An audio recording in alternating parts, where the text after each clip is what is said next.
ਸਾਰਿਆਂ ਨੂੰ ਆਪ ਜੀ ਦਾ ਸਾਡੇ ਪੰਜਾਬੀ ਕਲਾਸਿਸ ਚੈਨਲ ਵਿੱਚ ਬਹੁਤ ਸਵਾਗਤ ਹੈ। ਅੱਜ ਅਸੀਂ ਲੇਖ ਬਾਰੇ ਪੜ੍ਹਾਂਗੇ। ਲੇਖ ਅਸੀਂ ਛੋਟੀ ਕਲਾਸਾਂ ਵਿੱਚ ਹੀ ਲਿਖ ਆ ਰਹੇ ਹਨ। ਅਤੇ ਪਹਿਲਾਂ ਜਦੋਂ ਅਸੀਂ ਛੋਟੇ ਹੁੰਦੇ ਸੀਗੇ ਤਾਂ ਅਸੀਂ 10 ਲਾਈਨਸ ਵਿੱਚ ਆਪਣਾ ਐਸੇ ਲੇਖ ਕੰਪਲੀਟ ਕਰ ਲੈਂਦੇ ਸੀਗੇ। ਜਦੋਂ ਅਸੀਂ ਬੜੇ ਹੁੰਦੇ ਗਏ ਤਾਂ ਸਾਨੂੰ ਪੈਰੇ ਵਿੱਚ ਆਪਣਾ ਲੇਖ ਲਿਖਣਾ ਪੈਂਦਾ ਹੈ।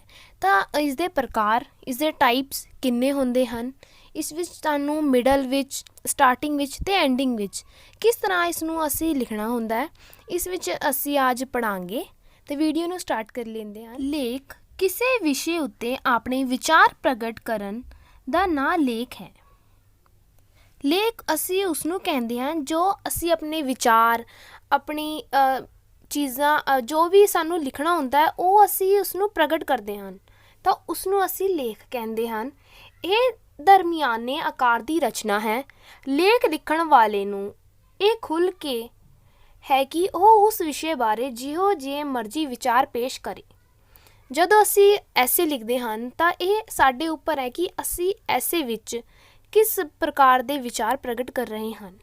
ਪਰ ਉਹਨਾਂ ਖਿਆਲਾਂ ਨੂੰ ਸਿੱਧ ਕਰਨ ਲਈ ਢੁਕਵੀਆਂ ਅਤੇ ਪ੍ਰਭਾਵਸ਼ਾਲੀ ਦਲੀਲਾਂ ਦੇਣਾ ਜ਼ਰੂਰੀ ਹੈ। ਆਪਣੇ ਦ੍ਰਿਸ਼ਟੀਕੋਣ ਨੂੰ ਸਿੱਧ ਕਰਨ ਲਈ ਦੂਜਿਆਂ ਦੇ ਵਿਚਾਰ ਵੀ ਤੁਕਾਂ ਜਾਂ ਪ੍ਰਮਾਣਾਂ ਦੇ ਰੂਪ ਵਿੱਚ ਵਰਤੇ ਜਾ ਸਕਦੇ ਹਨ।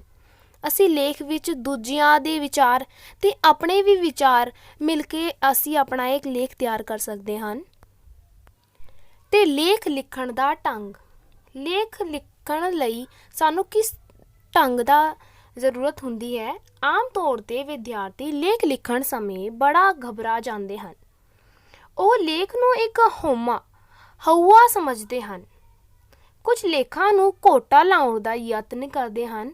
ਅਸਲ ਵਿੱਚ ਘਬਰਾਉਣ ਦੀ ਕੋਈ ਲੋੜ ਨਹੀਂ। ਹਰ ਇੱਕ ਵਿਦਿਆਰਥੀ ਬੜੀ ਸੌਖ ਨਾਲ ਲੇਖ ਲਿਖ ਸਕਦਾ ਹੈ।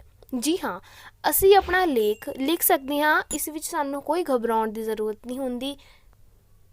ਜਿਵੇਂ ਅਸੀਂ ਦੀਵਾਲੀ ਲਈ ਲੇਖ ਲਿਖ ਰਹੇ ਹਨ ਤਾਂ ਅਸੀਂ ਉਸ ਵਿੱਚ ਦੱਸ ਸਕਦੇ ਹਾਂ ਦੀਵਾਲੀ ਕਦੋਂ ਆਉਂਦੀ ਹੈ, ਦੀਵਾਲੀ ਵਿੱਚ ਅਸੀਂ ਕਿਸ ਦੀ ਪੂਜਾ ਕਰਦੇ ਹਨ, ਕਿਸ ਚੀਜ਼ਾਂ ਤੋਂ ਅਸੀਂ ਦੀਵਾਲੀ ਦਾ ਤਿਉਹਾਰ ਮਨਾਉਂਦੇ ਹਨ, ਪਟਾਕੇ ਫੋੜਦੇ ਹਨ, ਕੱਪੜੇ ਪਹਿਨਦੇ ਹਨ। ਅਤੇ ਇਹ ਸਾਰੀਆਂ ਗੱਲਾਂ ਆਪਣੇ ਲੇਖ ਵਿੱਚ ਜੋ ਸਾਡਾ ਟੋਪਿਕ ਹੁੰਦਾ ਹੈ ਉਸ ਦੇ ਬਾਰੇ ਵਿੱਚ ਅਸੀਂ ਲਿਖ ਸਕਦੇ ਹਾਂ। ਜਿਵੇਂ ਅਸੀਂ ਗੁਰੂ ਨਾਨਕ ਦੇਵ ਜੀ ਬਾਰੇ ਲਿਖ ਰਹੇ ਹਨ ਤਾਂ ਉਹਨਾਂ ਦਾ ਜਨਮ, ਉਹਨਾਂ ਦੇ ਮਾਤਾ ਪਿਤਾ ਦਾ ਨਾਂ, ਉਹਨਾਂ ਦਾ ਜੀਵਨ ਕਿਸ ਤਰ੍ਹਾਂ ਬੀਤਿਆ ਅਤੇ ਉਹਨਾਂ ਦੀ ਮ੍ਰਿਤਿੂ ਕਦੋਂ ਹੋਈ, ਅਤੇ ਇਹ ਸਾਰੀਆਂ ਚੀਜ਼ਾਂ ਅਸੀਂ ਆਪਣੇ ਟੋਪਿਕ ਨੂੰ ਵੇਖਦੇ ਹੋਏ ਲਿਖਦੇ ਹਨ। ਇਸ ਲਈ ਲੋੜ ਨਹੀਂ, ਹਰ ਇੱਕ ਵਿਦਿਆਰਥੀ ਬੜੀ ਸੌਖ ਨਾਲ ਲੇਖ ਲਿਖ ਸਕਦਾ ਹੈ। ਇਸ ਲਈ ਜ਼ਰੂਰੀ ਹੈ ਕਿ ਉਹ ਕੋਰਸਾਂ ਤੋਂ ਬਿਨਾਂ ਵਾਕਫੀ ਵਧਾਉਣ ਵਾਲੀਆਂ ਹੋਰ ਪੁਸਤਕਾਂ ਅਤੇ ਅਖਬਾਰ ਰਸਾਲੇ ਪੜ੍ਹਦਾ ਰਹੇ। ਲੇਖ ਲਿਖਣ ਤੋਂ ਭਾਵ ਹੈ ਕਿ ਕੋਈ ਵਿਦਿਆਰਥੀ ਕਿਸੇ ਵਿਸ਼ੇ 'ਤੇ ਆਪਣਾ ਲੇਖ ਲਿਖੇ। ਸਾਨੂੰ ਲੇਖ ਲਿਖਣ ਲਈ ਪ੍ਰੈਕਟਿਸ ਦੀ ਜ਼ਰੂਰਤ ਹੁੰਦੀ ਹੈ। ਇਸ ਪ੍ਰੈਕਟਿਸ ਦੇ ਲਈ ਅਸੀਂ ਅਖਬਾਰ ਪੜ੍ਹ ਸਕਦੇ ਹਨ, ਆਪਣੀ ਪੁਸਤਕਾਂ ਪੜ੍ਹ ਸਕਦੇ ਹਨ, ਪੁਸਤਕਾਂ ਵਿੱਚ ਸਟੋਰੀ ਪੜ੍ਹ ਸਕਦੇ ਹਨ ਅਤੇ ਬਹੁਤ ਪ੍ਰਕਾਰ ਦੀਆਂ ਕੁੰਜੀਆਂ ਵੀ ਆਉਂਦੀਆਂ ਹਨ ਜਿਸ ਤੋਂ ਅਸੀਂ ਐਸੇ ਦੀ ਪ੍ਰੈਕਟਿਸ ਕਰ ਸਕਦੇ ਹਨ। ਹੁਣ ਅਸੀਂ ਦੇਖ ਲੈਂਦੇ ਹਨ ਲੇਖ ਦੀਆਂ ਕਿਸਮਾਂ। ਲੇਖ ਦੀਆਂ ਕਿੰਨੀਆਂ ਕਿਸਮਾਂ ਹੁੰਦੀਆਂ ਹਨ? ਲੇਖ ਦੀਆਂ 3 ਕਿਸਮਾਂ ਹੁੰਦੀਆਂ ਹਨ: ਵਰਣਨੀ ਲੇਖ, ਬਿਰਤਾਂਤੀ ਲੇਖ, ਵਿਚਾਰਾਤਮਕ ਲੇਖ। ਅਤੇ ਇਹ 3 ਪ੍ਰਕਾਰ ਦੇ ਲੇਖ ਹੁੰਦੇ ਹਨ। ਵਰਣਨੀ ਲੇਖ: ਪਹਾੜੀ, ਵਰਿਆਮ ਦੀ ਸੈਰ, ਤਾਜ ਮਹਿਲ ਆਦਿ। ਇਸ ਵਿੱਚ ਅਸੀਂ ਦੱਸ ਸਕਦੇ ਹਨ ਜਿਨ੍ਹਾਂ ਵਿੱਚ ਕਿਸੇ ਕੁਦਰਤੀ ਦ੍ਰਿਸ਼, ਕਿਸੇ ਪ੍ਰਸਿੱਧ ਸਥਾਨ ਜਾਂ ਮਨਮੋਹਣੀਆਂ ਵਸਤਾਂ ਦਾ ਵਰਣਨ ਹੋਵੇ। ਇਸ ਲਈ ਅਸੀਂ ਵਰਣਨੀ ਲੇਖ ਲਿਖਦੇ ਹਨ। ਅਤੇ ਦੂਜਾ ਹੈ ਬਿਰਤਾਂਤੀ ਲੇਖ। ਇਹ ਲੇਖ ਜਿਨ੍ਹਾਂ ਵਿੱਚ ਕਿਸੇ ਉੱਘੇ ਵਿਅਕਤੀ ਦੇ ਜੀਵਨ ਦਾ ਪ੍ਰਸਿੱਧ ਘਟਨਾ ਜਾਂ ਬਿਆਨ ਹੋਵੇ, ਜਿਵੇਂ ਮਹਾਤਮਾ ਗਾਂਧੀ ਦੇ ਜੀਵਨ ਬਾਰੇ ਦੱਸਦਾ ਹੋਇਆ ਅਤੇ ਕੋਈ ਦੁਰਘਟਨਾ ਬਾਰੇ ਅਸੀਂ ਦੱਸ ਸਕਦੇ ਹਾਂ ਤਾਂ ਉਸਨੂੰ ਅਸੀਂ ਬਿਰਤਾਂਤੀ ਲੇਖ ਕਹਿੰਦੇ ਹਨ, ਜਿਸ ਵਿੱਚ ਅਸੀਂ ਕੋਈ ਘਟਨਾ ਦੱਸਦੇ ਹਨ ਜਾਂ ਕਿਸੇ ਦੇ ਬਾਰੇ ਵਿੱਚ ਦੱਸਦੇ ਹਨ। ਵਿਚਾਰਾਤਮਕ ਲੇਖ: ਅਜਿਹੇ ਲੋਕਾਂ ਵਿੱਚ ਵਿਚਾਰ ਜਾਂ ਦਲੀਲ ਪ੍ਰਧਾਨ ਹੁੰਦੀ ਹੈ ਕਿਸੇ ਵਿਸ਼ੇ 'ਤੇ ਕੁਝ ਪੱਖ ਲੈ ਕੇ ਉਹਨਾਂ ਬਾਰੇ ਵਿਚਾਰ ਪ੍ਰਗਟ ਕੀਤੇ ਜਾਂਦੇ ਹਨ। ਲੇਖਾਂ ਵਿੱਚ ਕੌਮਾਂਤਰੀ, ਕੌਮੀ, ਵਿਦਿਅਕ, ਭਾਈਚਾਰਕ, ਰਾਜਨੀਤਿਕ ਤੇ ਅਰਥਾਤਮਕ ਸਮੱਸਿਆ ਉੱਤੇ ਵਿਚਾਰ ਕੀਤੀ ਜਾਂਦੀ ਹੈ। ਉਹਨਾਂ ਦੇ ਬਹੁਤ ਸਾਰੇ ਪੱਖਾਂ ਬਾਰੇ ਖਿਆਲ ਪੇਸ਼ ਕੀਤੇ ਜਾਂਦੇ ਹਨ। ਕਈ ਵਾਰ ਕਿਸੇ ਸਿਧਾਂਤ ਦੀ ਵਿਆਖਿਆ ਵੀ ਕੀਤੀ ਜਾਂਦੀ ਹੈ, ਜਿਵੇਂ ਅਸੀਂ ਪੇਂਡੂ ਸ਼ਹਿਰੀ ਜੀਵਨ, ਇਹ ਸਾਰੀਆਂ ਚੀਜ਼ਾਂ ਲਿਖ ਸਕਦੇ ਹਨ। ਸਾਂਝੀ ਵਿਦਿਆ ਪ੍ਰਣਾਲੀ ਲਿਖ ਸਕਦੇ ਹਨ। ਸੰਸਾਰ, ਅਮਨ, ਸੁੰਦਰਤਾ, ਇਹ ਸਾਰੀਆਂ ਚੀਜ਼ਾਂ ਜੋ ਸਾਡੇ ਵਿਚਾਰ ਹੁੰਦੇ ਹਨ ਕਿ ਕਿਸੇ ਸੁੰਦਰਤਾ ਬਾਰੇ, ਕਿਸੇ ਦੇ ਪੇਂਡੂ ਜੀਵਨ ਬਾਰੇ ਅਤੇ ਸ਼ਹਿਰੀ ਜੀਵਨ ਬਾਰੇ ਜੋ ਸਾਡੇ ਵਿਚਾਰ ਹੁੰਦੇ ਹਨ, ਉਹ ਸਾਰੀਆਂ ਚੀਜ਼ਾਂ ਵਿਚਾਰਾਤਮਕ ਲੇਖ ਵਿੱਚ ਆ ਜਾਂਦੀਆਂ ਸੀਗੀਆਂ। ਅਤੇ ਲੇਖ ਦੇ ਪ੍ਰਕਾਰ ਹੁੰਦੇ ਹਨ। ਅਸੀਂ ਜਦੋਂ ਵੀ ਲੇਖ ਲਿਖਦੇ ਹਨ ਅਤੇ ਅਸੀਂ ਪਹਿਲੇ ਆਰੰਭ ਵਿੱਚ ਉਸਨੂੰ ਬਤਾਉਂਦੇ ਹਨ ਕਿ ਅਸੀਂ ਲੇਖ ਕਿਸ ਬਾਰੇ ਵਿੱਚ ਲਿਖ ਰਹੇ ਹਨ, ਅਤੇ ਮਿਡਲ ਵਿੱਚ ਅਸੀਂ ਦੱਸਦੇ ਹਨ ਕਿ ਉਸ ਲੇਖ ਵਿੱਚ ਕਿਆ ਖੂਬੀਆਂ ਹਨ, ਅਤੇ ਅੰਤ ਵਿੱਚ ਇਸਦਾ ਵੀ ਅਸੀਂ ਲਿਖ ਰਹੇ ਹਨ ਕਿ ਉਸਦੀ ਮ੍ਰਿਤਿੂ ਕਦੋਂ ਹੋਈ, ਜਾਂ ਕੋਈ ਵੀ ਅਸੀਂ ਸੁਝਾਵ ਦੇ ਕੇ ਅੰਤ ਲਿਖ ਸਕਦੇ ਹਨ ਆਪਣੇ ਲੇਖ ਵਿੱਚ। ਇਸ ਵਿੱਚ ਲੇਖ ਦਾ ਆਰੰਭ ਆਕਰਸ਼ਕ, ਵਿਸ਼ੇ ਦੇ ਅਨੁਸਾਰ ਅਤੇ ਰੋਚਕ ਹੋਣਾ ਚਾਹੀਦਾ ਹੈ। ਲੇਖ ਨੂੰ ਸ਼ੁਰੂ ਕਰਨ ਵੇਲੇ ਲੰਬੀ ਚੌੜੀ ਭੂਮਿਕਾ ਦੀ ਕੋਈ ਲੋੜ ਨਹੀਂ ਹੁੰਦੀ। ਸੰਬੰਧਿਤ ਵਿਸ਼ੇ ਤੋਂ ਬਾਹਰ ਜਾ ਕੇ ਇੱਧਰ ਉੱਧਰ ਦੀਆਂ ਗੱਲਾਂ ਲਿਖਣਾ ਠੀਕ ਨਹੀਂ ਹੁੰਦਾ। ਆਰੰਭ ਲੇਖ ਦੇ ਪਹਿਲੇ ਪੈਰੇ ਜਾਂ ਵੱਧ ਤੋਂ ਵੱਧ ਪਹਿਲੇ ਦੇ ਪੈਰਿਆਂ ਵਿੱਚ ਖਤਮ ਹੋ ਜਾਣਾ ਚਾਹੀਦਾ ਹੈ, ਅਤੇ ਇਸ ਵਿਸ਼ੇ ਨਾਲ ਸਰਮਰੀ ਜਾਣ ਪਹਿਚਾਣ ਹੋ ਜਾਣੀ ਚਾਹੀਦੀ ਹੈ। ਜਦੋਂ ਵੀ ਅਸੀਂ ਆਰੰਭ ਵਿੱਚ ਲਿਖਦੇ ਹਨ ਤਾਂ ਅਸੀਂ ਭੂਮਿਕਾ ਜਾਂ ਜਾਣ ਪਹਿਚਾਣ ਲਿਖਦੇ ਹਨ। ਜਿਵੇਂ ਅਸੀਂ ਕੋਈ ਵੀ ਚੀਜ਼ ਦੀ ਬਾਰੇ ਵਿੱਚ, ਜਿਵੇਂ ਅਸੀਂ ਰਕਸ਼ਾ ਬੰਧਨ ਵਿੱਚ ਆਪਣਾ ਲੇਖ ਲਿਖ ਰਹੇ ਹਨ ਤਾਂ ਉਸ ਵਿੱਚ ਅਸੀਂ ਜਾਣ ਪਹਿਚਾਣ ਕਰਾਵਾਂਗੇ। ਜਾਣ ਪਹਿਚਾਣ ਦਾ ਮਤਲਬ ਹੈ ਰਕਸ਼ਾ ਬੰਧਨ ਕੀ ਹੁੰਦਾ ਹੈ, ਇਹ ਤਿਉਹਾਰ ਕਿਸ ਦੇ ਲਈ ਮਨਾਇਆ ਜਾਂਦਾ ਹੈ, ਅਤੇ ਇਸ ਤਿਉਹਾਰ ਵਿੱਚ ਕੀ ਹੁੰਦਾ ਹੈ, ਅਤੇ ਇਸ ਤਿਉਹਾਰ ਵਿੱਚ ਕੌਣ ਸ਼ਾਮਿਲ ਹੁੰਦਾ ਹੈ। ਇਹ ਸਾਰੀਆਂ ਚੀਜ਼ਾਂ ਲਿਖ ਕੇ ਅਸੀਂ ਆਪਣੀ ਜਾਣ ਪਹਿਚਾਣ ਲਿਖ ਸਕਦੇ ਹਨ। ਅਤੇ ਮੱਧ ਵਿੱਚ ਵਿਚਾਰ ਨੂੰ ਵੱਖਰੇ ਪੈਰੇ ਵਿੱਚ ਪੇਸ਼ ਕਰਨਾ ਚਾਹੀਦਾ ਹੈ। ਲੋੜ ਅਨੁਸਾਰ ਪੈਰੇ ਬਣਾ ਲਏ ਜਾਂਦੇ ਹਨ ਅਤੇ ਹਰ ਪੈਰੇ ਵਿੱਚ ਵਿਚਾਰ ਵੀ ਨਿਭਾਇਆ ਜਾਂਦਾ ਹੈ। ਸਾਰੇ ਪੈਰੇ ਵੱਖਰੇ ਹੁੰਦੇ ਹਨ ਅਤੇ ਮਾਲਾਂ ਤੋਂ ਬਣੀਆਂ ਵਾਂਗ ਪਰੋਏ ਹੋਣੇ ਚਾਹੀਦੇ ਹਨ। ਅਤੇ ਅੰਤ ਵਿੱਚ ਸਾਰੇ ਵਿਚਾਰਾਂ ਨੂੰ ਸਮੇਟ ਕੇ ਅਤੇ ਕਿਸੇ ਇੱਕ ਸਿੱਟੇ ਉੱਤੇ ਲਿਆ ਗਿਆ ਲੇਖ ਖਤਮ ਕਰ ਦੇਣਾ ਚਾਹੀਦਾ ਹੈ। ਅੰਤ ਬੜਾ ਸੁਝਾਊ ਹੋਣਾ ਚਾਹੀਦਾ ਹੈ ਅਤੇ ਇਉਂ ਜਾਪੇ ਨੂੰ ਜ਼ਰੂਰੀ ਪੱਖ ਠੀਕ ਤਰ੍ਹਾਂ ਸਮੇਟੇ ਗਏ ਹਨ। ਅਤੇ ਐਂਡ ਵਿੱਚ ਸਾਨੂੰ ਆਪਣੇ ਸੁਝਾਅ ਦੇ ਕੇ ਅਤੇ ਕੋਈ ਵੀ ਐਗਜ਼ਾਮਪਲ ਦੇ ਕੇ ਲੇਖ ਨੂੰ ਖਤਮ ਕਰਨਾ ਚਾਹੀਦਾ ਹੈ। ਤਾਂ ਹੁਣ ਅਸੀਂ ਲੇਖ ਦਾ ਐਗਜ਼ਾਮਪਲ ਵੀ ਵੇਖ ਲੈਂਦੇ ਹਨ। ਐਗਜ਼ਾਮਪਲ ਦੇਖਣ ਤੋਂ ਪਹਿਲਾਂ ਤੁਸੀਂ ਸਾਡੇ ਚੈਨਲ ਵਿੱਚ ਹੋਰ ਵੀ ਗ੍ਰਾਮਰਸ ਦੇ ਟੌਪਿਕਸ ਕਵਰ ਕਰਵਾ ਦਿੱਤੇ ਗਏ ਹਨ, ਤੁਸੀਂ ਵੇਖ ਸਕਦੇ ਹੋ ਸਾਡੀ ਪਲੇਲਿਸਟ ਵਿੱਚ ਜਾ ਕੇ।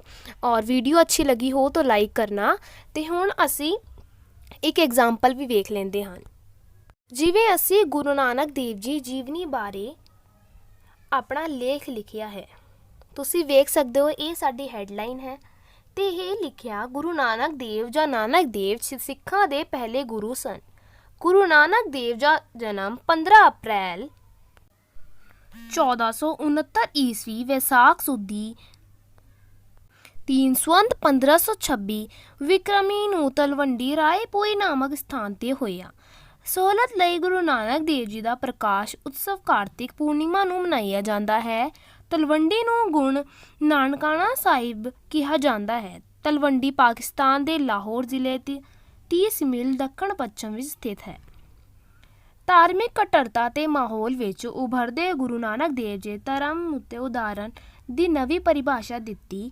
ਉਸਨੇ ਆਪਣੇ ਸਿਧਾਂਤਾਂ ਨੂੰ ਫੈਲਾਉਣ ਲਈ ਸੰਨਿਆਸੀ ਵਾਂਗ ਕਰ ਚੜ੍ਹ ਦਿੱਤਾ ਅਤੇ ਲੋਕਾਂ ਨੂੰ ਸੱਚ ਅਤੇ ਪਿਆਰ ਦਾ ਪਾਠ ਪੜ੍ਹਾਉਣਾ ਸ਼ੁਰੂ ਕਰ ਦਿੱਤਾ। ਉਸ ਨੂੰ ਥਾਂ ਜਾ ਕੇ ਉਸ ਵੇਲੇ ਅੰਧ ਵਿਸ਼ਵਾਸਾਂ, ਪਾਖੰਡਾਂ ਆਦਿ ਦਾ ਡਟ ਕੇ ਵਿਰੋਧ ਕੀਤਾ। ਉਹ ਹਿੰਦੂ ਮੁਸਲਿਮ ਏਕਤਾ ਦੇ ਮਜ਼ਬੂਤ ਸਮਰਥਕ ਸਨ ਧਾਰਮਿਕ ਸਦਭਾਵਨਾ ਦੀ ਸਥਾਪਨਾ ਲਈ ਉਸਨੇ ਸਾਰੇ ਤੀਰਥਾਂ ਦੀ ਯਾਤਰਾ ਕੀਤੀ, ਸਾਰੇ ਧਰਮਾਂ ਦੇ ਲੋਕਾਂ ਦਾ ਆਪਣਾ ਚੇਲਾ ਬਣਾਇਆ। ਉਸਨੇ ਹਿੰਦੂ ਧਰਮ ਅਤੇ ਇਸਲਾਮ ਦੋਵਾਂ ਦੀਆਂ ਮੂਲ ਉੱਤਮ ਸਿੱਖਿਆਵਾਂ ਨੂੰ ਜੋੜ ਕੇ ਇੱਕ ਨਵੇਂ ਧਰਮ ਦੀ ਸਥਾਪਨਾ ਕੀਤੀ ਜੋ ਕਿ ਪਿਆਰ ਅਤੇ ਸਮਾਨਤਾ ਦੀ, ਇਸ ਨੂੰ ਬਾਅਦ ਵਿੱਚ ਧਰਮ ਕਿਹਾ ਗਿਆ। ਤਾਂ ਇਹ ਸੀਗਾ ਸਾਡਾ ਮਿਡਲ ਪਾਰਟ। ਅਤੇ ਜੋ ਅਸੀਂ ਸਟਾਰਟਿੰਗ ਵਿੱਚ ਪੜ੍ਹਿਆ ਸੀਗਾ, ਇਹ ਸਾਡਾ ਸੀਗਾ ਆਰੰਭ ਭਾਗ, ਸਟਾਰਟਿੰਗ। ਇਹ ਸਾਡੀ ਸਟਾਰਟਿੰਗ ਸੀਗੀ ਜਿਸ ਵਿੱਚ ਅਸੀਂ ਉਹਨਾਂ ਦਾ ਜਨਮ ਅਤੇ ਉਹਨਾਂ ਦੇ ਬਾਰੇ ਵਿੱਚ ਥੋੜ੍ਹਾ ਜਿਹਾ ਬਤਾ ਦਿੱਤਾ। ਅਤੇ ਇਸ ਪੇਜ ਵਿੱਚ ਅਸੀਂ ਉਹਨਾਂ ਦੇ ਮਿਡਲ ਬਾਰੇ ਬਤਾ ਦਿੱਤਾ ਗਿਆ। ਤਾਂ ਉਹਨਾਂ ਦੀ ਜੀਵਨ ਵਿੱਚ ਕਿਆ ਹੋਇਆ, ਕੀ ਹੋਇਆ ਸੀਗਾ, ਅਤੇ ਐਂਡ ਵਿੱਚ ਅਸੀਂ ਦੇਖ ਲੈਂਦੇ ਹਨ। ਭਾਰਤ ਵਿੱਚ ਆਪਣੇ ਗਿਆਨ ਦੀ ਜੋਤ ਜਗਾਉਣ ਤੋਂ ਬਾਅਦ ਉਸਨੇ ਮੱਕਾ ਮਦੀਨਾ ਦੀ ਯਾਤਰਾ ਕੀਤੀ ਅਤੇ ਉੱਥੇ ਦੇ ਨਿਵਾਸੀ ਵੀ ਉਹਨਾਂ ਦੇ ਬਹੁਤ ਪ੍ਰਭਾਵਿਤ ਹੋਏ। 25 ਸਾਲ ਦੀ ਯਾਤਰਾ ਕਰਨ ਤੋਂ ਬਾਅਦ ਨਾਨਕ ਕਰਤਾਰਪੁਰ ਆ ਵਸੇ ਅਤੇ ਉਹ ਪ੍ਰਚਾਰ ਕਰਨ ਲੱਗੇ। ਉਹਨਾਂ ਦੀ ਬਾਣੀ ਅੱਜ ਵੀ ਗੁਰੂ ਗ੍ਰੰਥ ਸਾਹਿਬ ਵਿੱਚ ਸੰਭਾਲੀ ਹੋਈ ਹੈ। ਜਿਨ੍ਹਾਂ ਸਥਾਨਾਂ ਵਿੱਚੋਂ ਗੁਰੂ ਨਾਨਕ ਦੇਵ ਜੀ ਗਏ ਸਨ, ਅੱਜ ਉਹ ਤੀਰਥ ਸਥਾਪਨਾ ਦਾ ਰੂਪ ਧਾਰਨ ਕਰ ਚੁੱਕੇ ਹਨ। ਅੰਤ 1539 ਵਿੱਚ ਜਪੁ ਜੀ ਦਾ ਪਾਠ ਕਰਦਿਆਂ ਸਵਰਗ ਸਿਧਾਰ ਗਏ। ਅਤੇ ਅਸੀਂ ਅੰਤ ਵਿੱਚ ਅਸੀਂ ਉਹਨਾਂ ਦੀ ਮੌਤ ਦੇ ਬਾਰੇ ਦੱਸ ਦਿੱਤਾ ਗਿਆ ਕਿ ਉਹਨਾਂ ਦੀ ਮੌਤ ਕਦੋਂ ਹੋਈ ਅਤੇ ਕਿੱਥੋਂ ਹੋਈ ਸੀਗੀ। ਤਾਂ ਇਹ ਸਾਡੀ ਸਟਾਰਟਿੰਗ ਅਤੇ ਐਂਡਿੰਗ ਅਤੇ ਮਿਡਲ ਹੁੰਦਾ ਹੈ। ਗੁਰੂ ਨਾਨਕ ਦੇਵ ਜੀ ਦੀ ਜੀਵਨੀ ਬਾਰੇ ਇੱਕ ਲੇਖ। ਜੇਕਰ ਅਸੀਂ 15 ਅਗਸਤ ਲਈ ਲੇਖ ਲਿਖਣਾ ਚਾਹੁੰਦੇ ਹਾਂ ਤਾਂ ਅਸੀਂ 15 ਅਗਸਤ ਬਾਰੇ ਦੱਸ ਦਿੰਦੇ ਹਨ। ਤਾਂ ਅਸੀਂ ਉਸ ਵਿੱਚ ਇਹ ਦੱਸ ਸਕਦੇ ਹਨ ਕਿ ਸਾਡੇ ਲੋਕਾਂ ਦਾ ਕਿਵੇਂ ਯੋਗਦਾਨ ਰਹਾ, ਅਸੀਂ ਕਦੋਂ ਆਜ਼ਾਦ ਹੋਏ। ਤਾਂ ਇਹ ਸਾਰੀਆਂ ਚੀਜ਼ਾਂ ਅਸੀਂ ਲਿਖ ਕੇ ਆਪਣਾ ਲੇਖ ਕਿਸੇ 'ਤੇ ਵੀ ਵਿਸ਼ੇ 'ਤੇ ਬਣਾ ਸਕਦੇ ਹਨ। ਆਸ਼ਾ ਕਰਦੀ ਹਾਂ ਤੁਹਾਨੂੰ ਲੇਖ ਸਮਝ ਆਏ ਹੋਣੇ ਆ। ਲੇਖ ਦਾ ਸਮਝ ਆਏ ਹੋਣਾ ਹੈ ਕਿ ਉਸਦੀ ਸਟਾਰਟਿੰਗ ਅਤੇ ਉਸਦਾ ਮਿਡਲ ਅਤੇ ਉਸਦੀ ਐਂਡਿੰਗ ਅਸੀਂ ਕਿਸ ਤਰ੍ਹਾਂ ਕਰ ਸਕਦੇ ਹਨ, ਅਤੇ ਉਸਦੀ ਕਿਸਮਾਂ ਅਤੇ ਉਸਦੇ ਪ੍ਰਕਾਰ। ਇਹ ਸਾਰੀਆਂ ਗੱਲਾਂ ਅਸੀਂ ਇਸ ਵੀਡੀਓ ਵਿੱਚ ਕਰ ਲਈ ਹਨ, ਪੜ੍ਹ ਲਈ ਹਨ।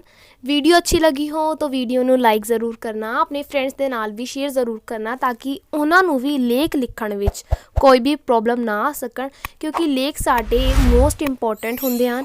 ਉਹ 7 ਜਾਂ 5 ਮਾਰਕਸ ਦੇ ਸਾਡੇ ਪੇਪਰਾਂ ਵਿੱਚ ਜ਼ਰੂਰ ਆਉਂਦੇ ਹਨ ਅਤੇ ਬੋਰਡ ਦੇ ਬੱਚਿਆਂ ਦੇ ਲਈ ਅਤੇ 6th 7th 8th ਅਤੇ 6th to 12th ਦੇ ਬੱਚਿਆਂ ਲਈ ਬਹੁਤ ਜ਼ਰੂਰੀ ਹੁੰਦਾ ਹੈ। ਅਤੇ ਆਪਣੇ ਫਰੈਂਡਸ ਦੇ ਨਾਲ ਇਸ ਲਈ ਸ਼ੇਅਰ ਕਰਨਾ ਔਰ ਸਬਸਕ੍ਰਾਈਬ ਕਰਨਾ ਸਾਡਾ ਚੈਨਲ।